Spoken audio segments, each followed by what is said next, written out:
Yung mga nagsusumba, karamihan dyan, mga nanay. Kaya happy Mother's Day sa inyo. Yara mga tiyak! Oh, syempre, karamihan, gusto nila magbalik alindog, para sexy ulit. Yung iba naman, gusto magbawas ng timbang, kaya nagsusumba, tapos pagkatapos ng kain ulit, ganun.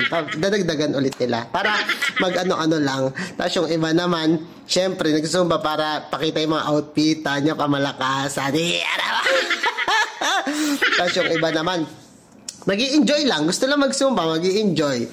Natutuwa sila. Tapos yung iba naman, dahil gwapo yung scene, oy, bakit may gano'n na lang gano'n po net-net? Para kang ano dyan.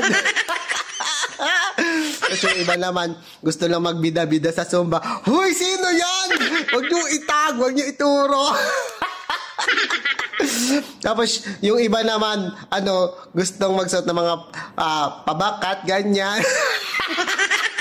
Pero kahit ano pa, yung mga nanay na yan, hindi nila pinapabayaan iwanan ng kanilang bahay, tapos ang gawain, tapos yung responsibility nila sa mga anak nila at sa asawa nila bago sila magsumba.